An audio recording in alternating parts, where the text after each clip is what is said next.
nothing like HIV. There's no disease, no infectious disease that essentially kills everyone who gets it. The fear factor's gone, and yet getting HIV infection is a problem for any individual. The fear should still remain because it's a virus that kills people.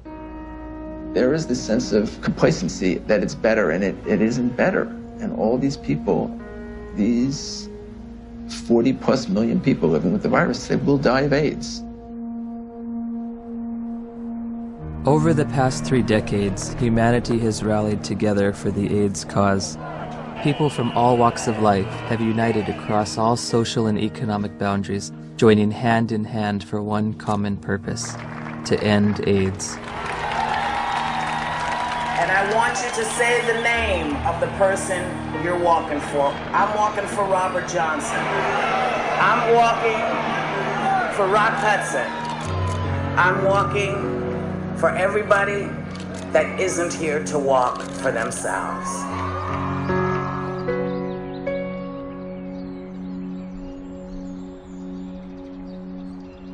The statistics are growing, all except for one.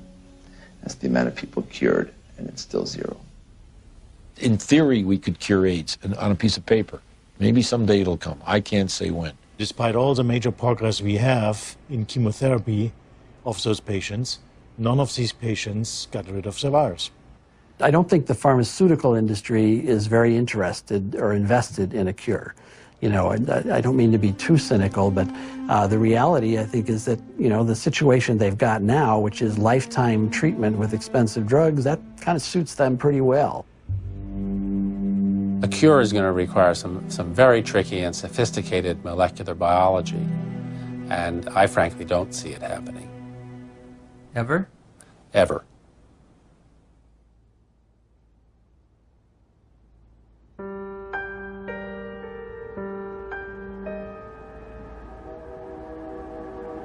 I was born in 1980, a year before AIDS exploded onto the public consciousness. I grew up beneath its shadow like a child raised under the threat of the mushroom cloud. You might say I am a member of the first HIV/AIDS generation. I've never known a world without it. This film is an account of my journey through the shifting sand surrounding HIV/AIDS. AIDS has been front-page news for nearly 30 years. Yet how much do any of us really know about HIV and AIDS?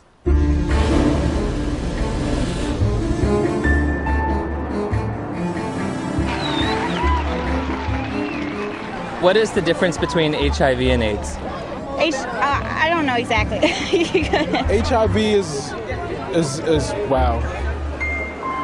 HIV 是它的病毒，那 AIDS 是那个病，所以两种是完全不一样的东西。It's the same AIDS thing. is the actual disease. It's the same I don't know thing. really. I don't know the difference. I know HIV is less deadly. Pour moi, il y en a pas forcément. Enfin, c'est vrai que j'établis pas de différence entre les deux. What would you say is the difference between HIV and AIDS? Yeah, there's not a big difference, is it? HIV/AIDS is just the starting point. HIV is a virus. The actual virus is AIDS. People around the globe were just as confused as I was. So I sought out the world's leading HIV/AIDS authorities, among whom were the discoverers of HIV, the key White House advisor on AIDS issues, and the executive director of UNAIDS' global response to the epidemic. Meeting with these distinguished experts, I candidly asked, what is the difference between HIV and AIDS? The difference between HIV and AIDS is a really critical concept, and unfortunately it's one that seems to escape a lot of people, or just they don't remember it after hearing it. HIV is a virus. AIDS is a syndrome caused by infection with the virus. So you don't get infected with AIDS, you get infected with HIV, and that causes AIDS. The biggest problem with the HIV theory of AIDS is HIV. There is a group of AIDS denialists that say that HIV does not exist and has never been isolated, which is as bizarre as it gets. We do not say that HIV doesn't exist. What we say is that the presently available data does not prove the existence of HIV. The reality is that HIV does exist and does cause AIDS. I mean, the evidence is incontrovertible. HIV causes AIDS. All right, that's a theory that's there. Let that theory be there. But let's have some other conversations. Let's have some other research. Let's have some other funding. Maybe something else is working here. No. Why nearly 3 decades since its discovery does there continue to be debate over HIV? Why is there no cure in sight? To answer these questions, I needed context. The past is prologue, so my journey begins with a step back in time.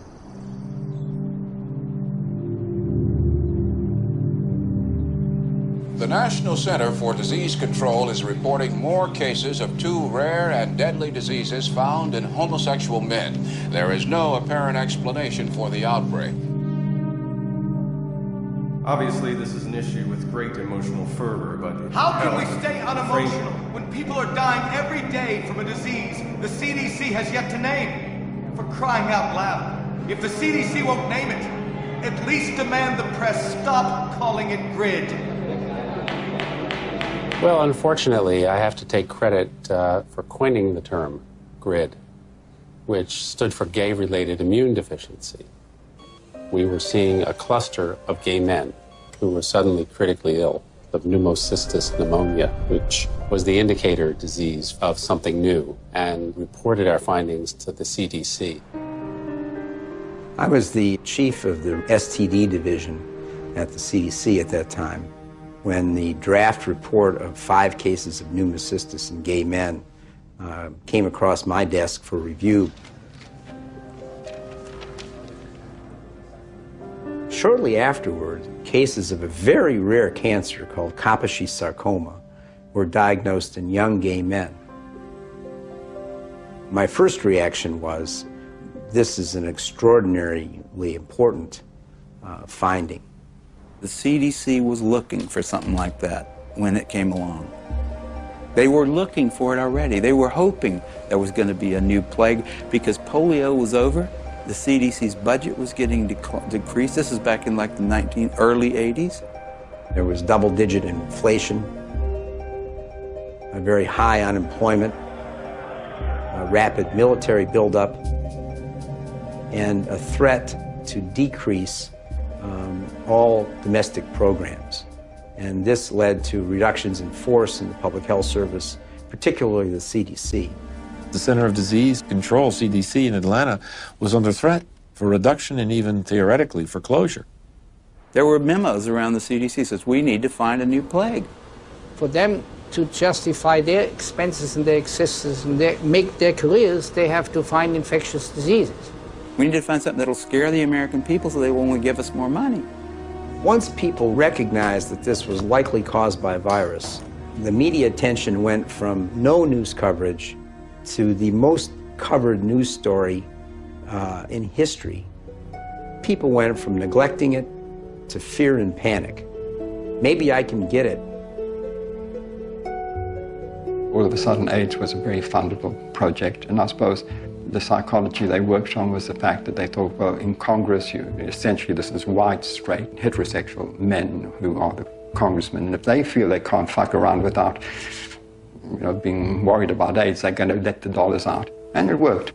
Suddenly there was a lot of money available for anybody who wanted to study HIV. And nobody ever looked back and said, why do we want to study HIV? Bob Gallo said on television, causes AIDS.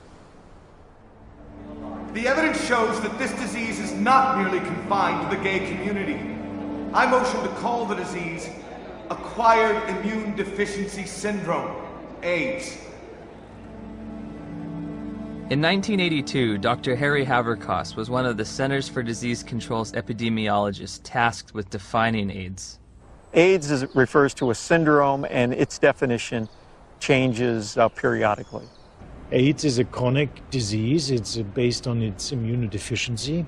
AIDS is not a disease, right? AIDS is a whole lot of different things. Depends on what country you're in. When your CD4 count falls below a certain arbitrary level, by definition, you have AIDS. You know, when someone's count goes down and then it goes back up again, it's, politically they may still have AIDS. Medically, I don't think they do. If you develop any of a number of opportunistic infections or diseases, that puts you in the category of AIDS.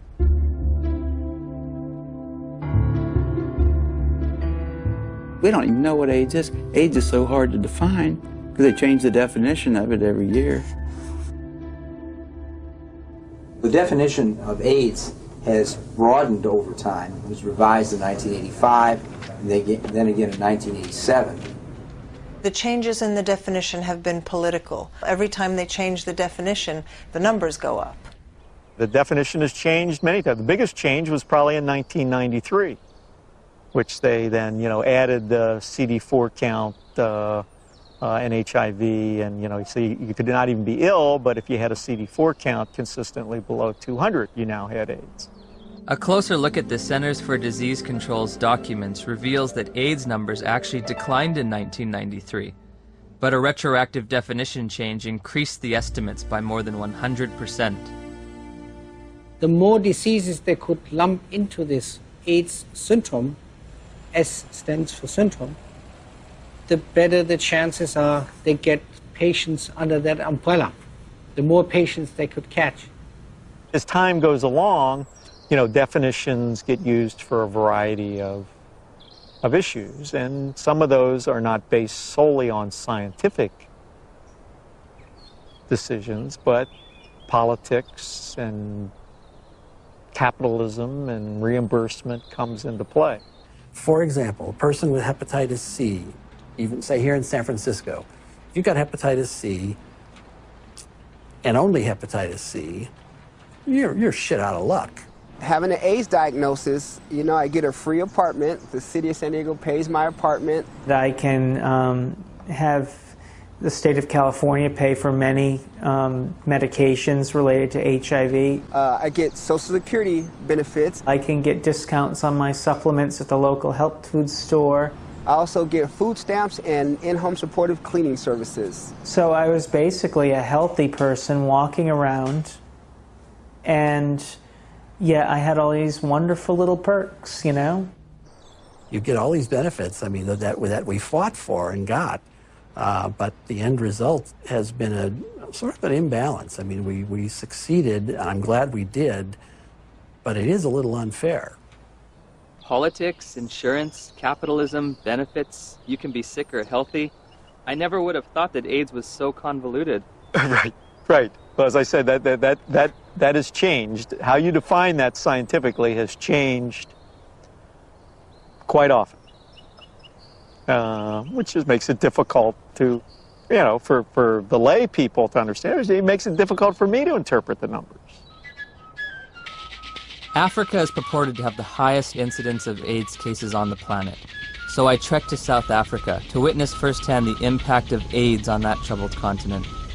Around 10 million of South Africa's 48 million people have been reported to have AIDS. It's only a 10-minute drive from Cape Town's pristine modern airport to the squalor of neighborhoods said to be ravaged by AIDS. All the facts on HIV and AIDS with Griselda on Metro FM Talk. It's World AIDS Day. There are functions, there are gatherings. The international theme is Stop AIDS, Stop HIV and AIDS. Keep the promise. So many years later, we keep saying the same things. HIV, HIV, HIV. And yet, each time I hear words like HIV and AIDS, I just want to pull my hair out. I'm just so fatigued about how we've packaged the messaging. All we talk about is AIDS. It's a sex virus. You have to use condoms or you die. It's a sick and sad message. People can't think outside AIDS anymore. It's just a shocking, sad reality. The first AIDS meeting on the continent of Africa was in 1985 in Bangui. We were there with a few people who had experience on AIDS in Africa. And one of our problems was, how can you diagnose AIDS in Africa in the absence of very sophisticated laboratory support? Even though by 1985 there was a HIV test, most of Africa didn't have access to it. So one of the things that we did in that meeting was to sit down and hash out the so-called Bangui criteria for the diagnosis of AIDS in Africa. The idea was, what would be a simple way for a clinician to look at a patient and say that this patient likely has AIDS?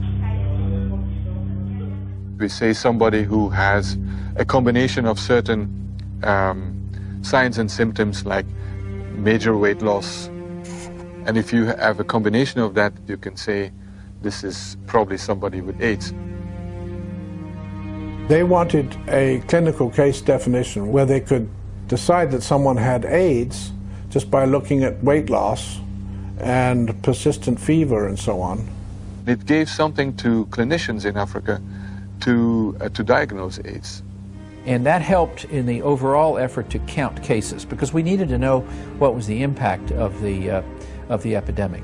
They could discover AIDS all over Africa at that point. They could say that we are all at risk, but they could say it's spreading around the world.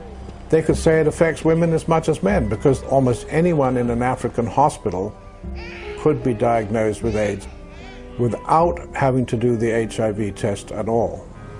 Whole nations have been led to believe that, in some instances, that they've got large percentages of their population infected and doomed because of this supposed sexually transmitted virus. It's such a tragedy. Daniel, a lot of people here is very sick and is very dying. What kind of sickness do you see around here? It's HIV AIDS. What is AIDS? We don't know. We don't know.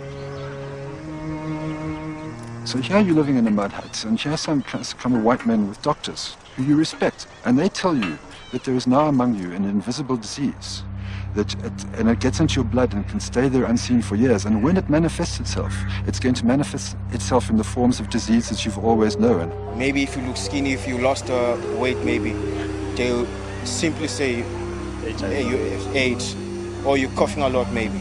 They'll say you have the disease. This cannot help but create extraordinary paranoia in people's minds. They say, well, what is going on with us? My neighbor next door he's got malaria. Does that mean that he's actually got this dreadful disease that the whites are talking about? Like I could be fat now, then the mentality is that if ever I become teen, then it could be one of the symptoms. I have to ask myself, why now? Why at this time? Dr. Christian Fiala argues that many doctors have misused the Bangui definition. In the era before AIDS, we had to admit we don't know the diagnosis and we could hypothesize. But nowadays, what doctors do is, well, if we don't know what it is, it must be AIDS. We did have patients with the conditions we now regard as AIDS defining, even before the advent of AIDS. People could have TB and not have HIV and fulfill the Bangui criteria. They'd lose weight, they'd have TB, and they could look like they have AIDS when they don't. Is this Bangui definition still being used today? I'm fairly certain that in many parts of Africa where there's still little or no testing available, that definition is still used, and I wouldn't be surprised that it's used in the poorer parts of Asia.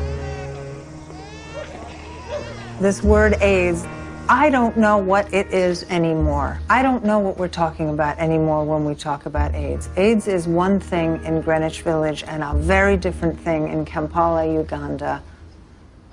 I visited the World Health Organization's website searching for answers and discovered there are currently more than 12 different definitions of AIDS worldwide.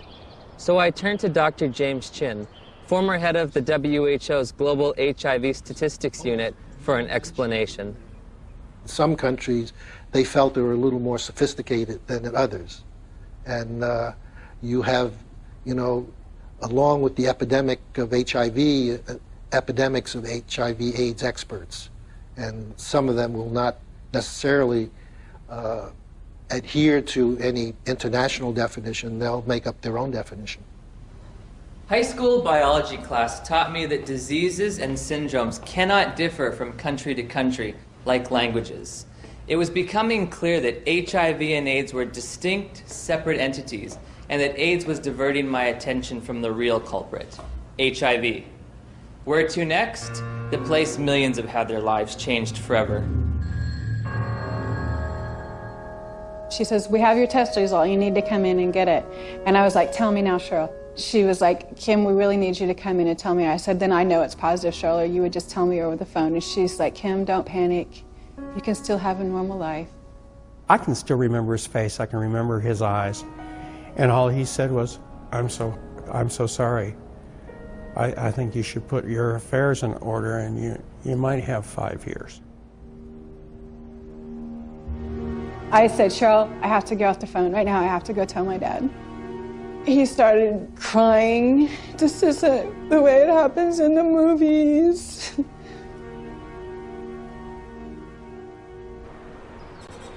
It's 7 a.m. here in Johannesburg, South Africa, and I'm a little nervous because I'm about to go in for my first HIV test. Have you ever gone in for an HIV test? No. No. No. No. No. Yes, I have actually, a few years ago. Were you nervous, apprehensive? I was, very frightened. The nearest testing center wasn't in a hospital or in a doctor's office, but on the main concourse of a bustling train station, beneath a few portable tents. HIV testing facilities are everywhere, from street corner kiosks to shopping malls. I'll be tested with a rapid test, which looks for antibodies to HIV. So, have you ever tested for HIV before? No. No. Never. It's the first time. First time. Wow. Is this your questionnaire? Yes. Okay. These tests claim to be HIV tests. I'm going to read from a section that says limitations of the tests. The specificity of the Reveal Rapid HIV Antibody Test for blood specimens in low-risk populations has not been evaluated. They don't know, in their terms even, how well this test is going to work in people they don't want it to work in. Low risk. We don't think you're at risk. Tell me about your sex life. My sex life. Us? Since you haven't exposed yourself, lied, sex, you're not homosexual, you're gay, you know your story. Yes. Let us go and find out.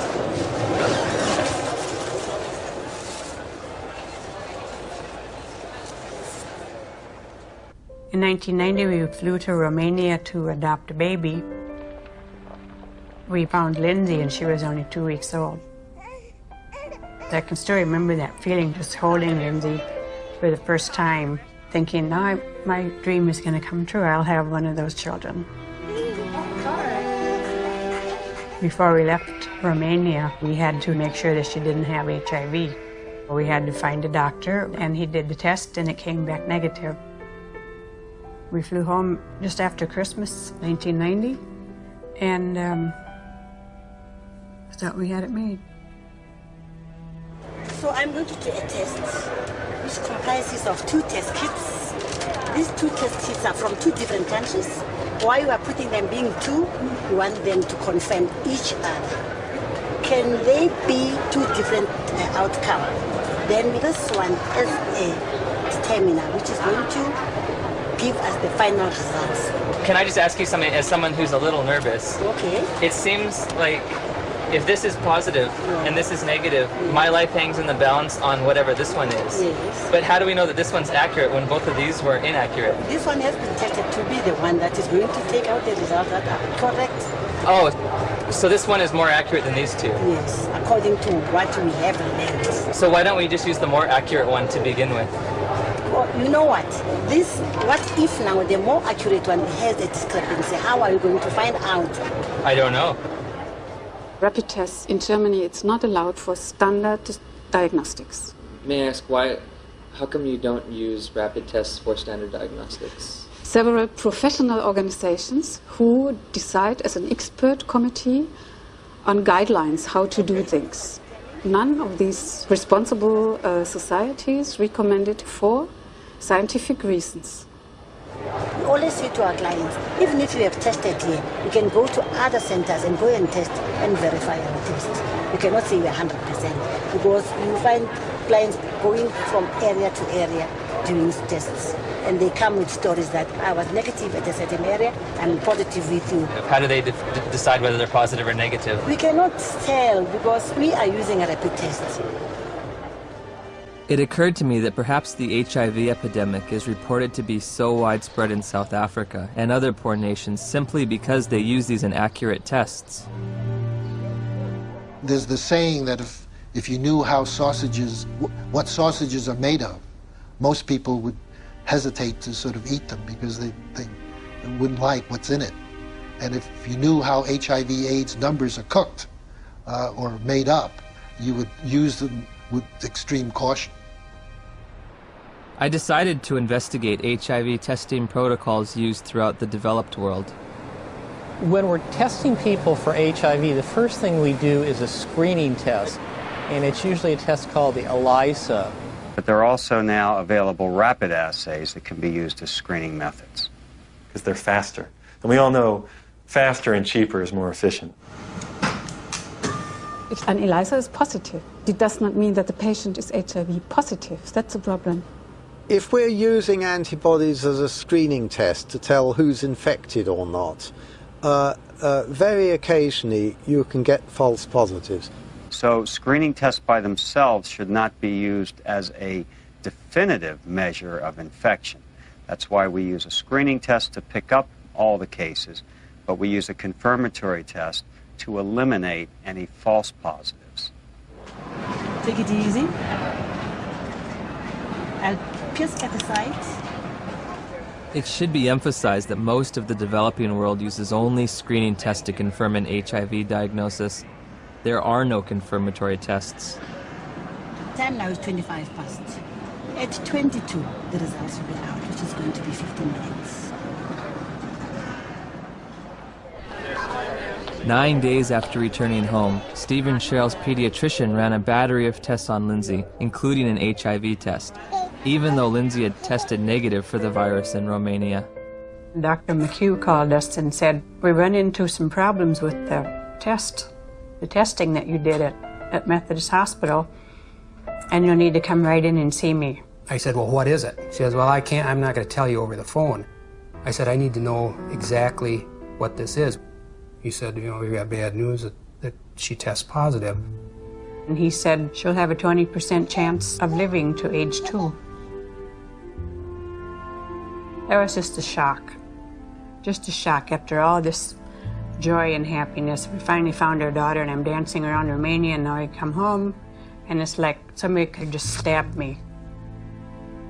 And then I had to call my mom, and that was the worst phone call I've ever had to make, because I even remember saying, that poor girl, she's just not gonna make it. So that we don't have to go to somebody and say, well, you might be infected, but it might be a false positive. We do a second test. That's a test usually called the Western blot. In 1992, when I was told by my doctor that I was HIV positive, that was only a verbal admission to me. She didn't give me the written paper that came from the lab that tested my blood. I found out that it says this indicates possible infection by virus. There can be mistakes from the antibody test, and there are conditions that can cause the test to be inaccurate. Now that I've got the package insert for that test kit, it says positive results using any specimen type should be followed with additional testing. But this is the test that they use to confirm with. This has a margin of error done properly that's extremely low. In other words, it's one of medicine's better tests. I don't think the Western blot is a useful diagnostic test. I don't think it's worth doing. Did he give a reason? You know, anybody can say anything. I think it's stupid to drive a car. But come on, you got to give a reason. It's a useful prognostic test. Once you know that someone is infected, then you can follow their antibody response as well with Western blots. I'd say he's absolutely wrong. It has a complete usefulness. You don't need a Western blot. And it's become a dogma in HIV research that you need one ELISA followed by a Western. You don't. You need 2 different kinds of ELISAs made in 2 different formats. Would you ever want to confirm somebody is positive using just ELISAs? No, never. It's not, it's against the rules, it's against the recommendations. It's a turbulent sea of argument about how can we use this test, when can we use this test, why does this test have no standard?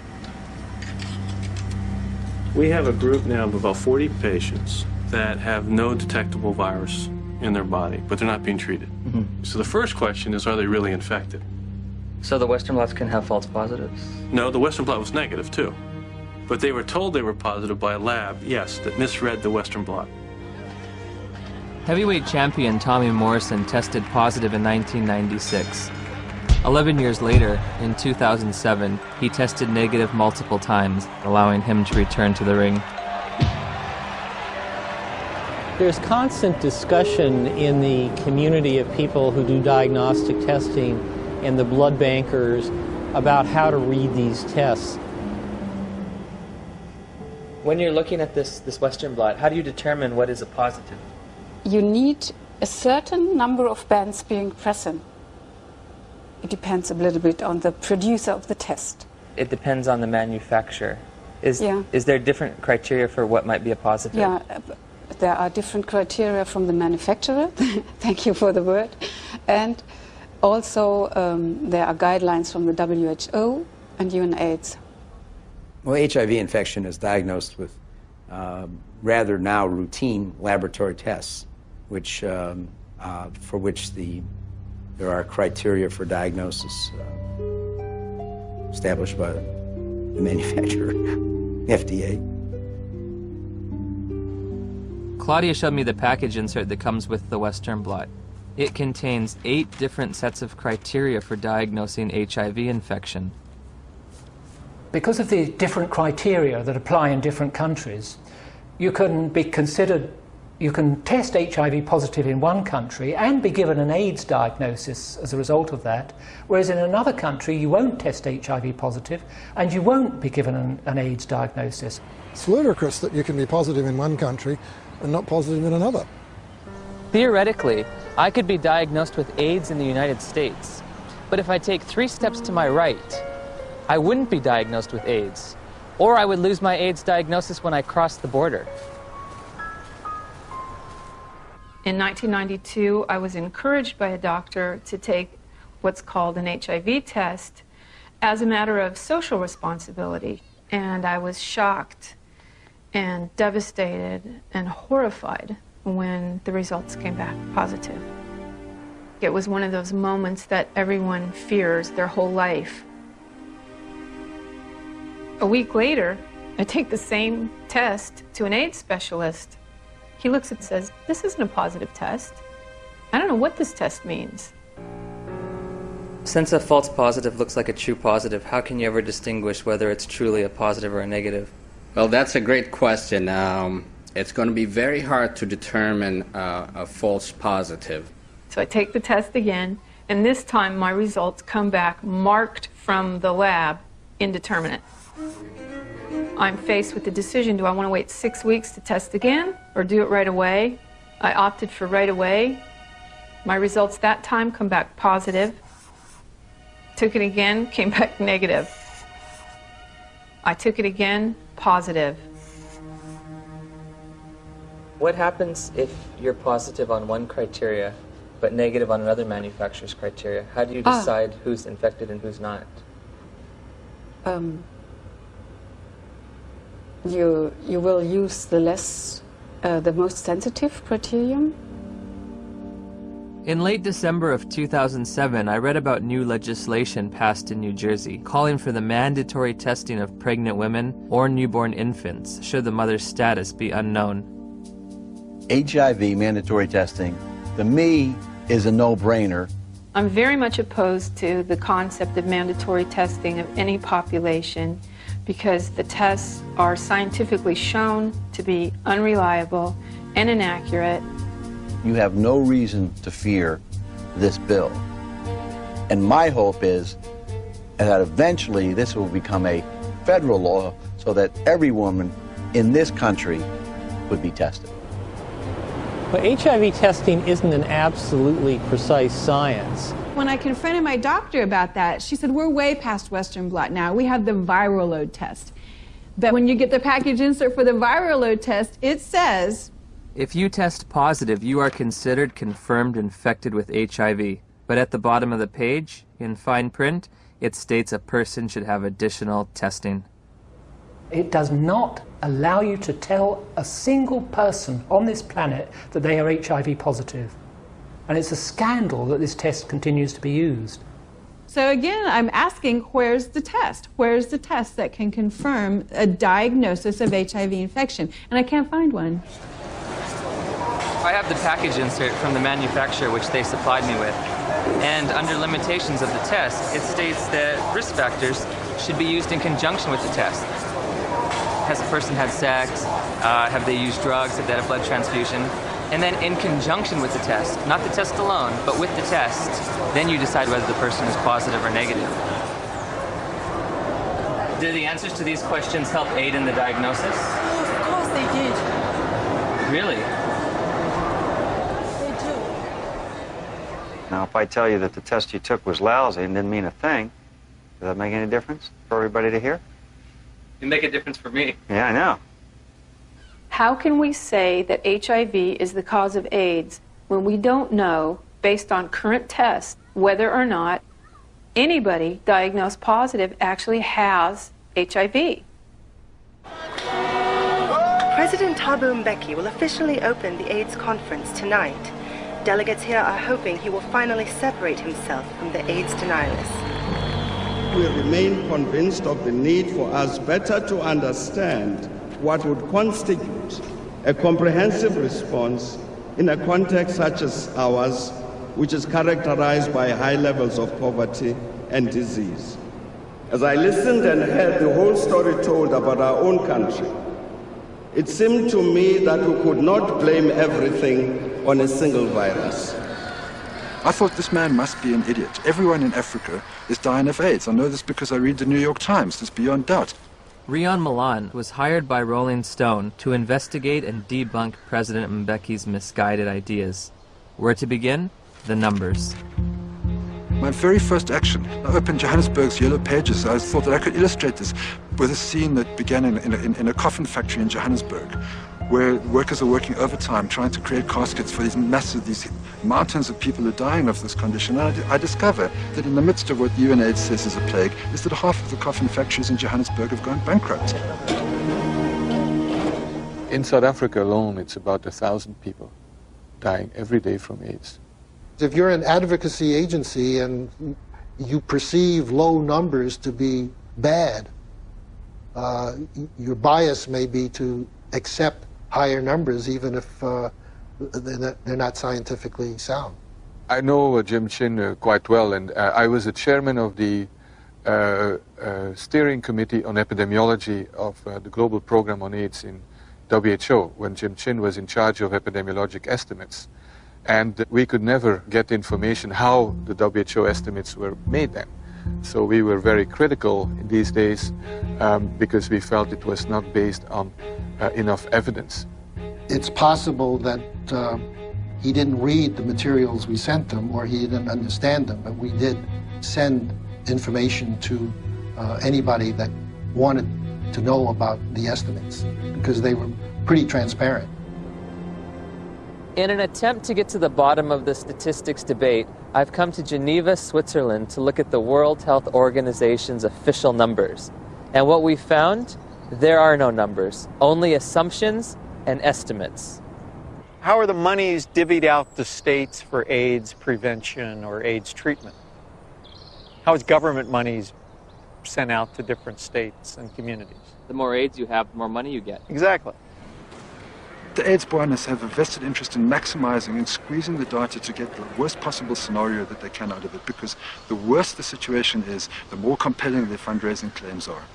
When UNAIDS was created, about $250 million was spent on AIDS in poor countries. 10 years later, it's $10 billion. That's an unprecedented increase. Still not enough. When that was created, the first thing Peter Piot said was that UNAIDS is an advocacy agency, pure and simple. And this was my first objective when I came into this job, and that was put it on the political agenda. He divested himself of all of the program aspects and the scientific aspects of AIDS. This is not a scientific issue. This is a matter of politics. Except one unit. He kept sort of the numbers unit. we are really doing a major disservice to say it is not as bad as it looks like, because actually it is much worse. 1 month after my interview with Dr. Piot, the Indian government slashed their estimates by nearly 60%. Shortly thereafter, UNAIDS acknowledged they'd been overestimating global HIV statistics for more than a decade. They've painted themselves into a corner, and now their house of numbers is falling apart. America is leading the fight against disease, and I call on you to double our initial commitment to fighting HIV/AIDS by approving an additional $30 billion over the next 5 years.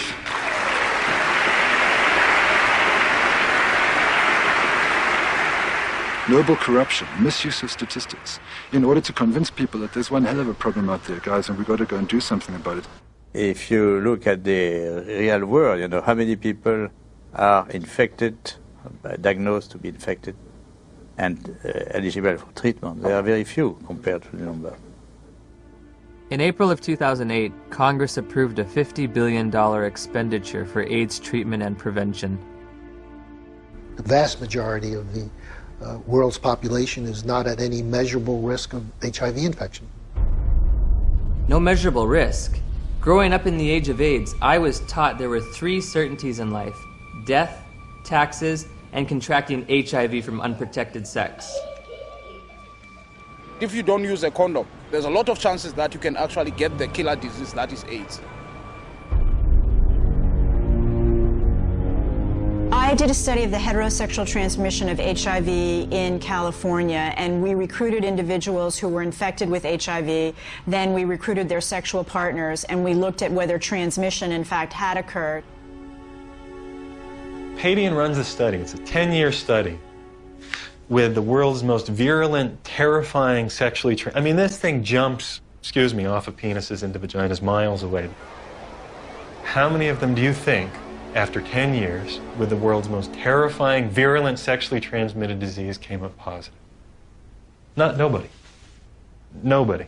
Nobody who was negative came up positive. 0. I think HIV is more difficult to transmit than probably most other sexually transmitted diseases. I mean, I think that's pretty widely known. If I were to have unprotected sex with somebody who is HIV positive, how many acts would I have to engage in before I got the virus? Just one. I think one would be enough. First act? 1 is enough. Remarkably, HIV is a difficult infection to transmit. This contradicts everything I was ever taught about the sexual transmission of HIV. AIDS is the best example of what's really scary and alarming and dangerous about our culture right now, which is that it's a culture of PR. It's a public relations phenomenon. The truth doesn't matter. What matters is the image. If we were talking about reality, the reality is that AIDS is over.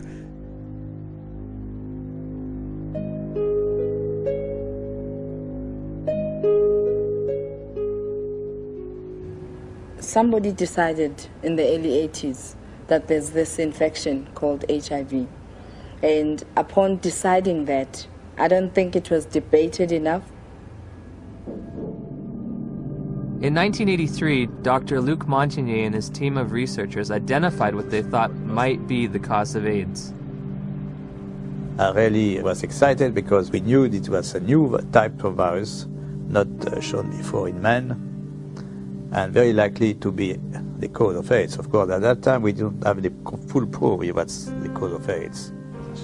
That initial work was rapidly reinforced by additional virology and serology studies in Bob Gallo's lab in Washington.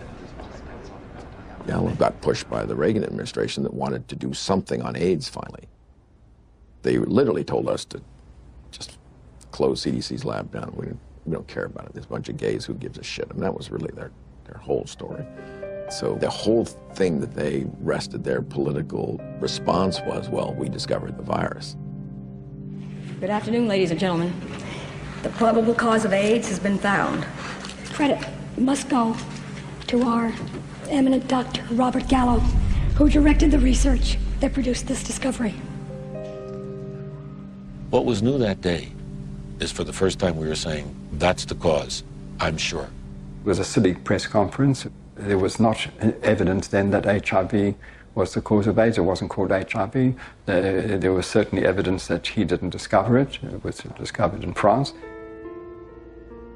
The conference was held before any of Robert Gallo's papers were published. Therefore, before any other scientist had a chance to review them and look at the evidence and see if he got it right or wrong.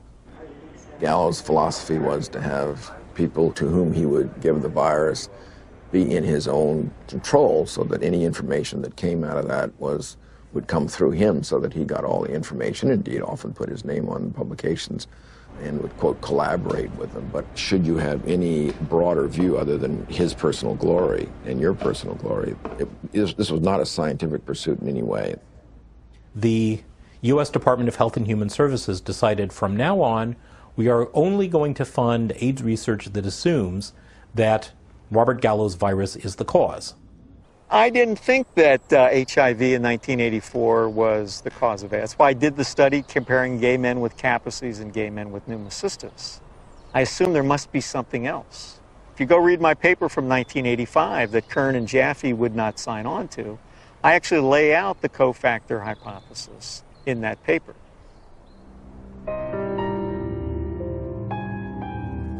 I'm a promoter of the role of cofactors in AIDS. Well, cofactors just says that the cause of a disease is by more than one factor. Just simply being infected with HIV is not going to do it. You need certain cofactors. Cofactors are not necessary. Dr. Fauci would say HIV causes AIDS without the need for anything else. That's kind of ridiculous. The data that indicate that any different type of infection like mycoplasma or something like that is a necessary cofactor, I believe those theories have been debunked. What the fuck does he mean? Sorry. What's it?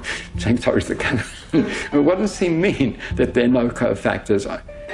Where's he coming from? There's cofactors for everything. Cofactor implies something specific.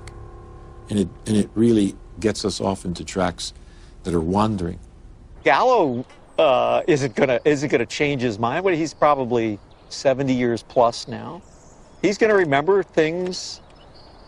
We all remember things that are good for us, and we forget the bad things. The cofactors are important to really understand how people get ill, why they get ill.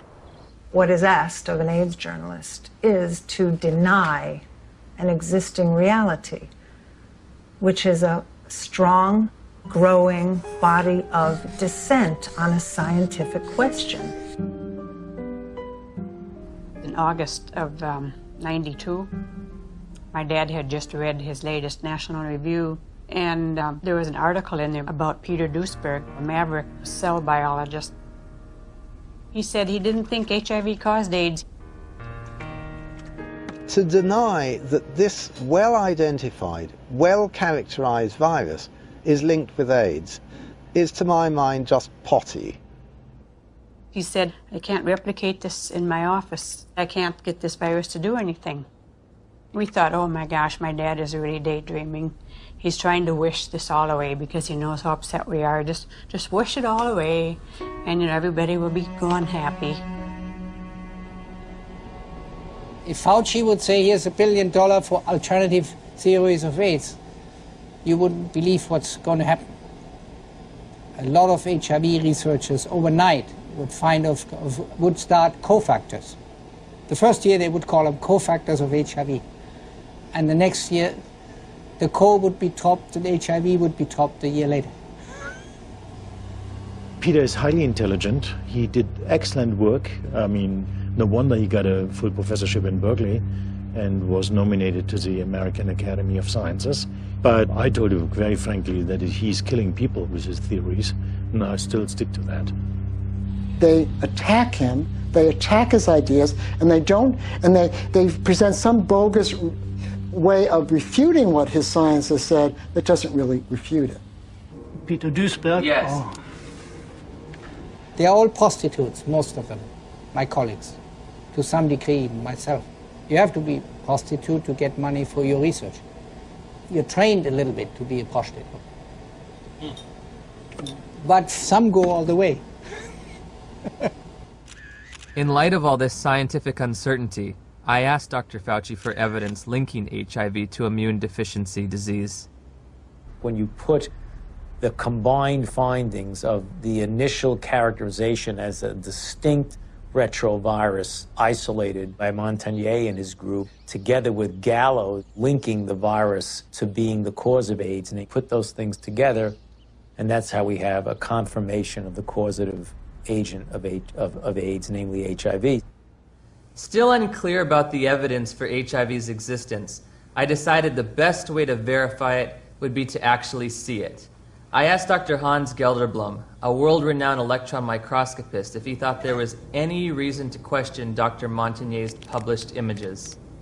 I've seen these publications, stamp-size images. It's a nuisance. It's a nuisance. You do not really see much. When we saw that photo, we said, suggestive, but not convincing. Dr. Gallo, 1 year later, published photographs he claimed to be of HIV. Were his any better? These pictures were not so impressive. They were not much better than Montagnier's images. It's one thing to look like, and another thing is to be a virus.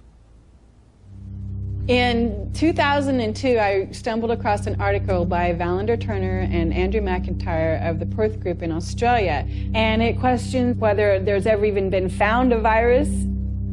I became consumed with researching this. I could read from morning till night every day, and every link to another link, and I would email to these people and say, where's the test? I want to know. Am I dying? Am I contagious? And they weren't even very kind. They were just like, read our articles again. How many times do we have to tell you there's no test? It is crucial to understand that an AIDS diagnosis is forever. It cannot be reversed or alleviated. The stigma attached to people knowing that you have it and are living with it is worse than actually living with it. I can't think of anybody who's ever been evicted from their apartment because they had breast cancer or because they had cerebral palsy. I did a campaign to address stigma. The message is that if anyone is infected, we are all affected. Some have it medically, some have it socially, some have it culturally. And at the end of the day, if it exists anywhere, it exists everywhere. We don't all have AIDS. And once you start bullshitting, it gets a problem. You know, we don't all have AIDS. We all have to be sympathetic to AIDS. And yes, there's all kinds of people who get HIV infection. But you know, we don't need to make, in my view, non-truths, you know, or just to have a slogan or a symbol. We all have AIDS. No, we don't all have AIDS. But my message is you do have it, whether you want to accept it or not. Are you medically susceptible? Maybe not. But are you socially vulnerable? Yes. In June of 2007, the BBC featured a news story which began, HIV infection theory challenged. Living cells are complicated, and how they work inside the body is even more complicated. So there's still a lot of debate as to how exactly HIV causes AIDS. In March of 2008, the Washington Post went on to state that multiple surprises have reminded researchers how much they still don't know about HIV's biology. HIV has got to get inside the circulation of the body, and it does that in ways that are not completely understood. The prime target for HIV is a T cell population called CD4 helper T cells. The way that the virus gets into the target cell, it fuses its membrane to the membrane of the cell. I don't understand the fusion process. I don't think anybody completely understands it. We have a relatively poor understanding of how viral proteins interact with proteins in the cell. How come our antibodies aren't able to keep HIV in check? It's an excellent question. That's one of the great stumbling blocks. They can't prove that HIV is the cause of AIDS. Okay? They cannot prove that HIV is the cause of the collapse of the immune system, no matter how many scientific journals says it is. When you go to the basic research, it doesn't prove it. We are almost convinced that there is other factors that are involved in the loss of CD4 cells, and we don't know yet all the mechanism. How HIV depletes the T cells so an individual advances to AIDS is probably due to multifactorial elements. One is it will kill the cell eventually that it infects. HIV does not necessarily kill the cells it infects. Some T cells are directly killed by HIV, and other T cells keep the virus in check. It's a silent state within the cell, and I think in many cases these cells can return to a normal function. Can that cell return to a normal state? I don't think so. When I was told I was HIV positive, I accepted that on a very deep level. But only by having the courage, the open minds, and the open hearts to answer these questions are we ever going to know how to help people, how to do what we need to do to help people. In late 2007, Science Daily reported that 3 prominent research teams had published papers in the Journal of Immunology challenging the theory that the sudden loss of T cells triggers disease and AIDS. The details of HIV pathogenesis, how HIV kills people, are still being worked out. If the sudden loss of T cells in HIV-positive individuals can't explain why people get disease, then there must be cofactors that cause people to get sick and die, or factors that have absolutely nothing to do with HIV.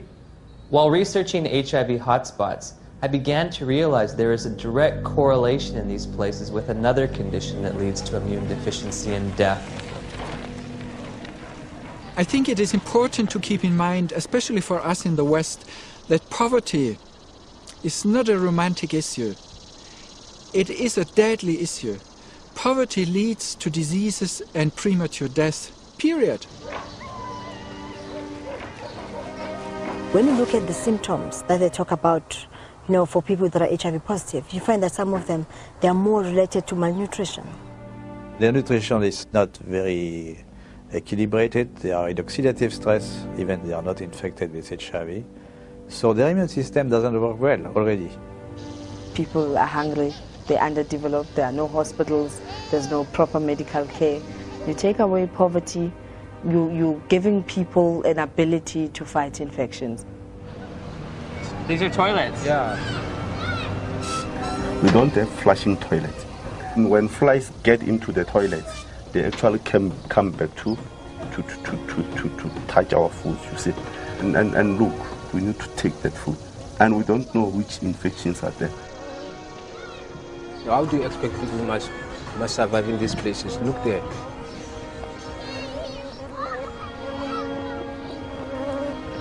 How many white people they are staying in this house like this one? In Cape Town is different. You go to suburbs, you see the suburbs is different from our places. Why have we done nothing for African people, just like give them clean water so they don't die in infancy of diarrheal disease and stuff like this? All we care about is HIV, AIDS. Well, question, well, there's money in it. There has to be, other dynamic working to lead public interest to the African situation and ignore clean water, sanitation, malaria. I mean, things that kill people. This is the beginning of a war. It is a war to reclaim our health. In 2008, USA Today published a news story that stated, if we look at the data objectively, we are spending too much on AIDS. About $10 billion a year is spent on AIDS, while 2 billion people live with no sanitation. 1 billion lack access to clean water. And malnutrition kills someone every 10 seconds. These factors enable diseases to thrive and severely weaken the immune system of those living in such squalor. If we were to take all that money and put it towards developing poor countries, God would be so proud of us, indeed, because we would have taken away the major challenge that's facing humankind, and that is people dying in silence. It's slow, painful deaths from being scared of something that was just packaged as AIDS. Could it be that the real epidemic is extreme poverty, not HIV? On the other hand, HIV allegedly occurs in the United States as well. So I looked for alternative causes of immunodeficiency in this wealthiest of nations.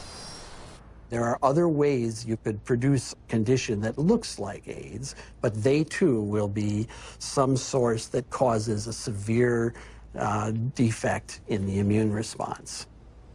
19 million Americans now, 19 million are taking illicit drugs every day. But we don't talk about this. This is politically incorrect. There have been a number of theories as to what the origin of HIV/AIDS is. One of them was a theory that certainly turned out to be completely incorrect, that it's a lifestyle phenomenon. There's a large epidemic of STDs in general in the late 70s, and particularly in gay men. In San Francisco, New York, Los Angeles were meccas of the new lifestyle, which came from the liberation in the post-Stonewall era. The more partners you could have, the more you were striking a blow for gay lib. I remember talking to one of the people who was at the forefront of that lifestyle. It very much felt like if he did have another bout of syphilis or gonorrhea, whatever it might be, that it was like a notch, a victory notched up for his right to exist as a gay man. I went on a vacation to Los Angeles, and it wasn't that wild, but one night I went to a bathhouse. I came home with, get this, at the same time, syphilis, gonorrhea, and 2 forms of parasites. I have no views about that, you know, in a judgmental kind of sense, but certainly from a public health point of view, that's kind of a prescription for disaster, because AIDS first occurred in these men who were not healthy for reasons that were obvious to everyone. You're talking thousands of partners, sometimes hundreds, per month, lots of antibiotic use, lots of drug use, and the result were people were getting pretty sick. There's a drug called amyl nitrate that was developed in the 1850s and 60s. Came in ampules, and they became known as poppers because you'd pop them when you open these ampules up to sniff them when you had coronary artery disease. The first AIDS cases, for example, that Mike Gottlieb reported were all 5 gay men. They were young. They all used poppers. Poppers, something you walk around huffing all night. I mean, it says flammable, fatal if swallowed on the side of the bottle. They're walking around huffing it all night long. Why? Gives you a great rush. Poppers was a sex drug. They were in every gay bathhouse, every bar, every porno bookstore across the nation. Poppers were visible on the dance floor in the discos. At the end of an evening, the bartender would announce, last call for alcohol, last call for poppers. It was like a mad, wonderful kind of a dance that was being done. But if you think that can happen forever, you're wrong. Whether or not HIV exists, whether its role in a weakened immune system is almost irrelevant when you compare it to what was going on at that time. The lifestyle explanation proved politically unacceptable, but the virus explanation proved very, very acceptable to many different parties. Pneumocystis pneumonia and Kaposi's sarcoma were the hallmark diseases for AIDS in the early years. To go back and deconstruct it and say, what exactly did cause pneumocystis carinea? I remember the first patient that I ever saw, my resident brought me to see a young gay man with pneumocystis pneumonia.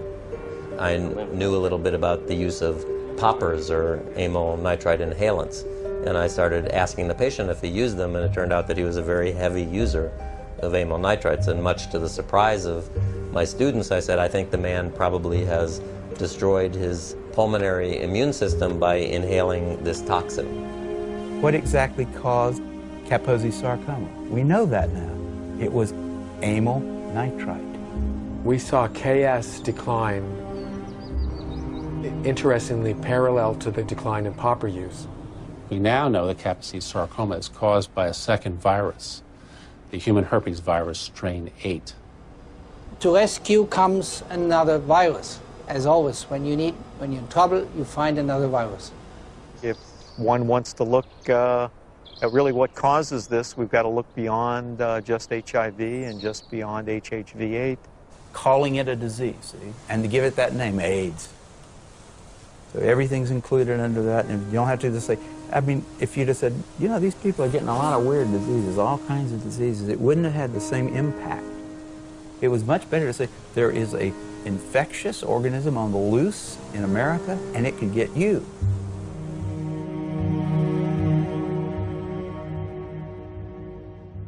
I had interviewed the world's leading HIV experts and discovered that the two benchmark diseases of AIDS have alternate explanations.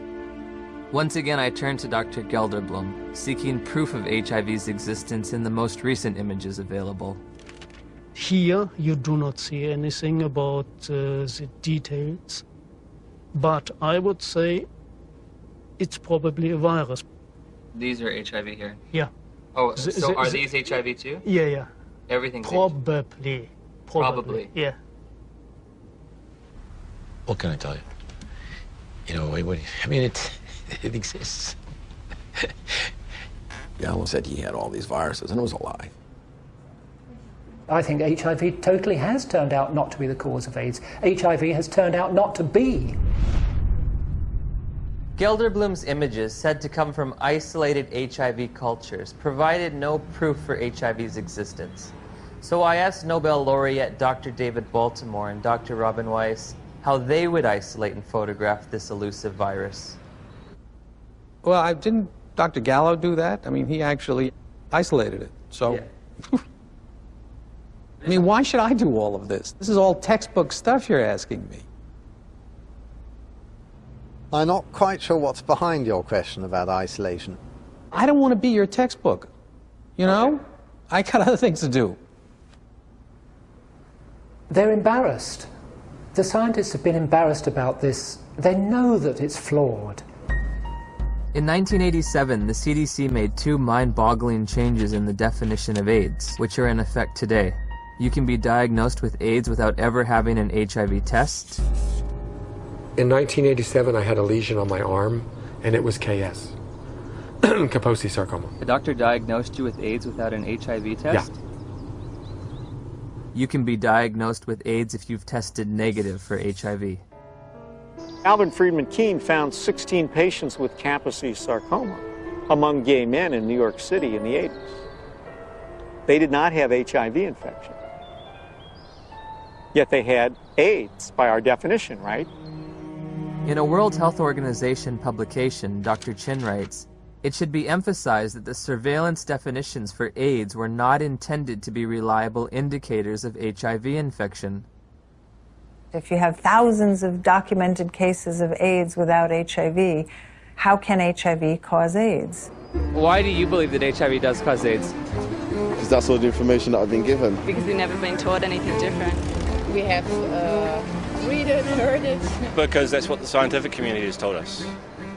Scientists are supposed to observe, experiment, and reason from what they observe. They're not supposed to grab hold of an idea and cling to it and adjust everything else in their perceptions to fit that idea. I think an HIV positive test means that your life is forever changed. You have a whole new battery of things to consider for yourself. What does it mean to me? It's very hard to find anyone who supports you when you say, I don't think I'm going to die of HIV or AIDS. The typical model of HIV equals AIDS equals death. How invested am I going to be in that model? Everyone who's infected with HIV would like to deny it. And it's a bad prognosis. It means you're going to take drugs for the rest of your life, et cetera, et cetera. So there's people who want to say, I'm one of the people who tested positive, but I'm not going to get the disease. Do I start treatment? Treatment meaning the antiviral drugs, if ever. We started taking Lindsay to a doctor at the Children's Medical Clinic. She gave us a prescription for retrovir syrup, which is AZT. It was so important for us to get something to help our baby that we sat on the floor in the pharmacy and gave her first dose. Shortly after Lindsay began AZT treatment, side effects began to emerge. Her eating habits changed quite a bit. She didn't eat well. She was hard to handle at the table. And then the leg cramps started. Once that started, it got progressively worse. She would just grab him and go, ow, you know, screaming in the middle of the night. Just like it was up. It wasn't an ache, it was like, must have been sharp pains. It just made you feel sick to your stomach. Any drug active on HIV will be toxic because it's not 100% specific on the HIV enzymes. When we switched over to the university, then the dosage of AZT went up, and that's where she started flattening out on her growth chart. The doctors would try to put a positive spin on how well she was progressing. It was mainly in the T cells that weren't always a positive situation. Yeah, the T cell count would go down, and then the doctors would say, well, maybe we better raise that AZT dosage, get that T cell count back up. We were going, I think it's kind of making her sick because she doesn't want to eat. She's having leg cramps. And they'd say, well, it's the HIV, and that's what it does. It's all part of the package. The treatment causes a very similar condition we would expect from an AIDS patient. That's why nobody noticed that there was something wrong with the treatment. I remember in 1992, after I first tested positive, I became involved in an organization called Women at Risk. There were 11 of us at the time on the board and involved in the group. All of us except 3 were on the medications. In the year and a half that I was involved with Women at Risk, every single woman in that organization on the drugs died. Every single one, except the 3 of us who weren't taking them.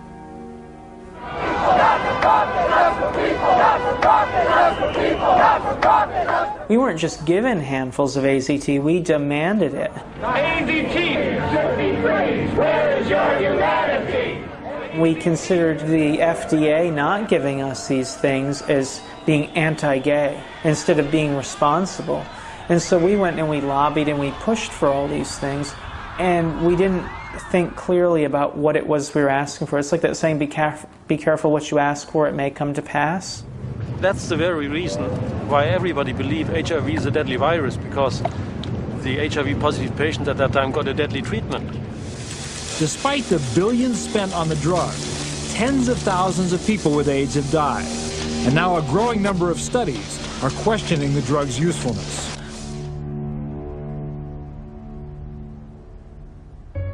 We just decided between ourselves in November to write to Peter Duisberg and say, sorry to bother you, are you for real? And if Lindsay were your daughter, what would you do? On November 11th, we got a big package, and he said, you must take your daughter off AZT immediately or she will die from it like Kimberly Begalis. That is AIDS by prescription. You get immunodeficiency and you die from the tox. That is AIDS by prescription. When AZT became widely available in 1985 and 1986, I cautioned my patients not to jump on the bandwagon and start being treated. I didn't want to see my community poisoned by an ineffective therapy. I think in retrospect, the dose that we started with AZT was a dangerous and poorly tolerated dose. Nobody wants to realize what was the real effect of this overtreatment. That means that we killed a whole generation of AIDS patients.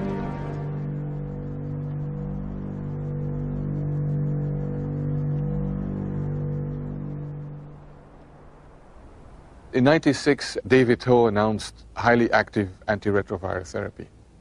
Also known as the cocktail, because the treatment combined the newly developed protease inhibitors with older HIV drugs, such as the chemotherapy drug AZT.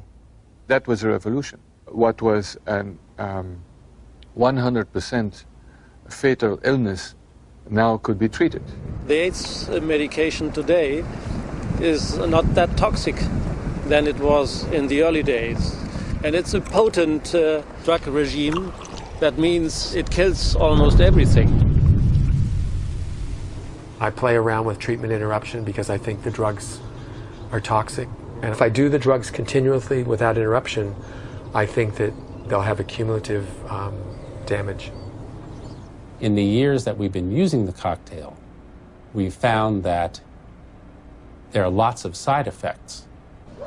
In South Africa, I spoke to a couple of pharmacists specializing in HIV treatment. How often do you see side effects in patients? All the time? Yeah, all the time.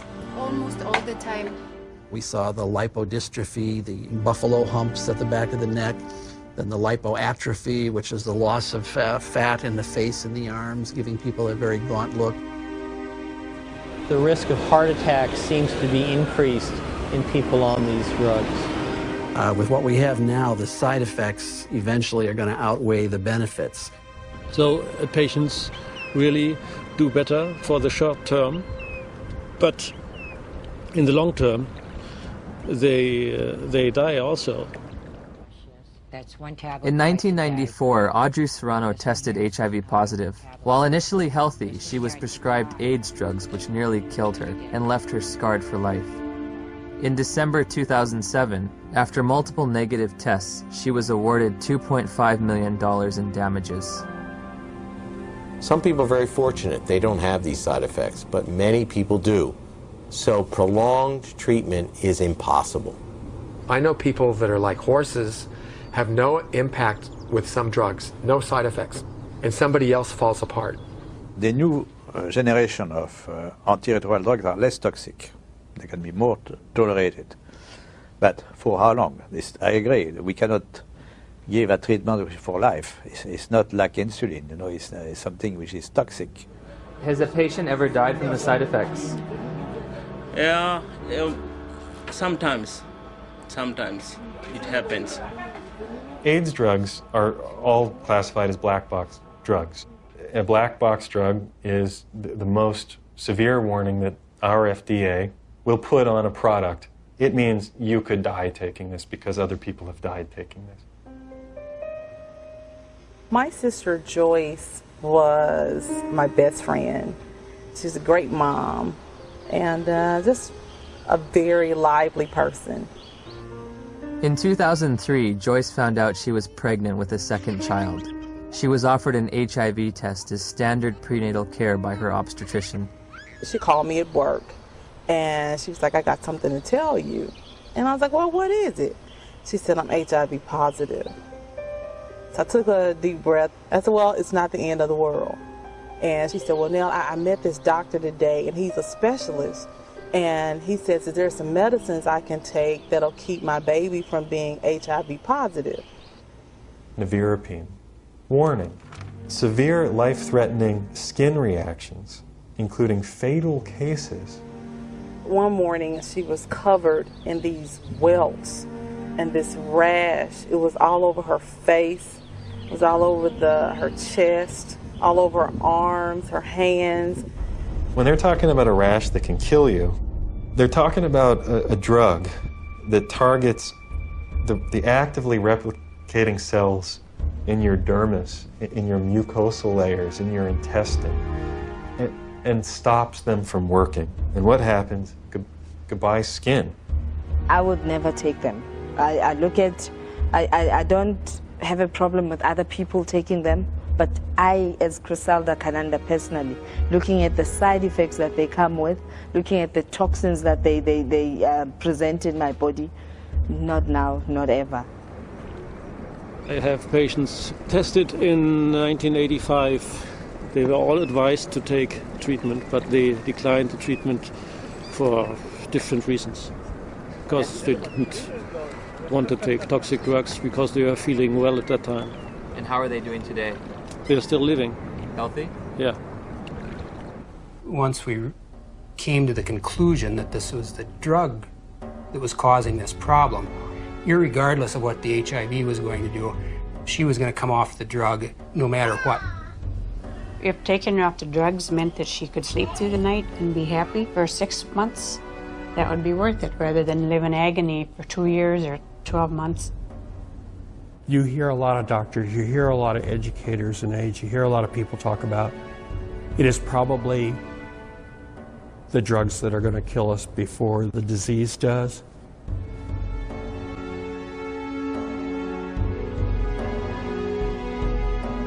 What are the drugs doing to the bodies? They're putting the bodies into coffins. Before my sister started taking the drugs, she was healthy. After she started the drugs, she developed an allergic reaction, which made her look like a patient with full-blown AIDS. She was admitted to the hospital. She continued to spiral down. And within 37 days from her first date of taking the medicine, she was gone. When news of Joyce's death reached the NIH, emails were exchanged between the director of the AIDS division and an ethics and safety officer. Ed, there was fulminant liver failure resulting in the death on this trial last week. Ouch. Not much we can do about dumb docs. They're cynical enough to introduce drugs that they know will have toxic effects and will carry a certain mortality, and they know that the life of the drug before this mortality becomes too obvious to ignore is, say, 2 or 3 years, and they work out what the sales are going to be in those 2 or 3 years, and then they know they're going to have to reduce the dose. Joyce has 2 sons. Jamal he's in his senior year of high school this year. Sterling will be 4 years old. And in my mind, they were robbed of their mother. If someone's going to be giving me a diagnosis of certain death in 5 to 7 years, I want scientific proof. This isn't a religion. My interest in questioning and breaking and exploring does HIV cause AIDS is an instinct to liberate people from a death sentence that isn't theirs to carry. After we took Lindsay off AZT, her weight did go up. Within a couple of days, the leg cramps went away. And her physical body seemed to be doing pretty well, but it was like she was disturbed. She was agitated very easily. Her lifespan changed all the time after she got to be 2 years old, and then she'd only live to be 5. When she got to be a little older, then they said, oh, she might live to be 7. Yeah. But definitely wouldn't live into double digits, and that's just was our life then. Although Lindsay was on AZT for 22 months, she made a full recovery from the pernicious side effects. Lindsay will be 19 in October of 2009. Because it's been surrounded from day one with so much emotion, so much fear, so much psychology, so much drama, very few people are capable of looking at AIDS logically. We can be exposed to HIV many times without being chronically infected. Our immune system could get rid of the virus within a few weeks if you have a good immune system. If you have a good immune system, then your body can naturally get rid of HIV. Yes. If you take a poor African who's been infected and you build up their immune system, is it possible for them to also naturally get rid of it? I would think so. It's very easy to get people to think the right thing if you get the right on the tablet the first time. But once something's on the tablet and you gotta erase it and put something else, it's very hard to get people to think differently. The victims of HIV and the dedicated professionals combating it deserve our sympathy, compassion, and respect.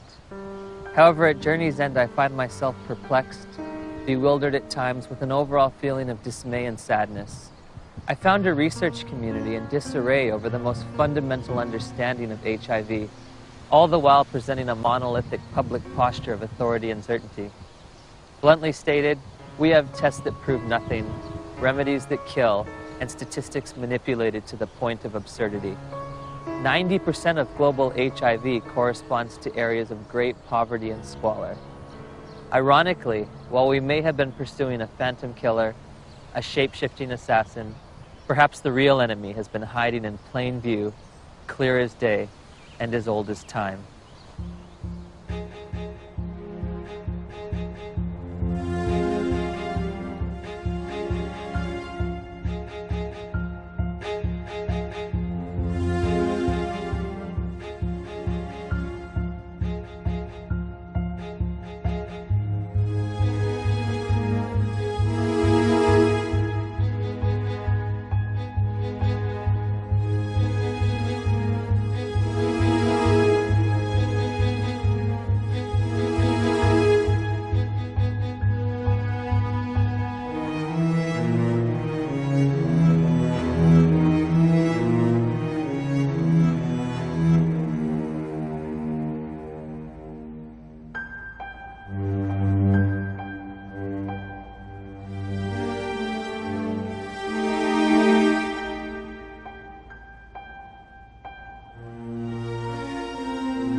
We can be exposed to HIV many times without being chronically infected. Our immune system will get rid of virus within a few weeks if you have a good immune system. If you have a good immune system, then your body can naturally get rid of HIV. Yes. How can we say that HIV is the cause of AIDS when we don't know, based on current tests, whether or not anybody diagnosed positive actually has HIV? Some people are very fortunate. They don't have these side effects, but many people do. So prolonged treatment is impossible. Called CD4 helper T cells. What the fuck's the immune? What's it in there? It fuses its membrane. What is the immune that they know to affect? Where is it coming from? There's called factors for everything. To the membrane of the cell. And then it there inside cells, virus grows, makes form in the cells. Gallo isn't going to change that. It's probably in the circulation. 70 years finds other CD4 He's cells. going to remember facts. There is an ongoing battle. Cells die. The body will replace those cells that die. But there's not an infinite capacity to use cofactors important. This battle between HIV. How people get ill, why they get ill. What is asked of an AIDS journalist is to deny an existing reality, which is a strong, growing body of dissent on a scientific question.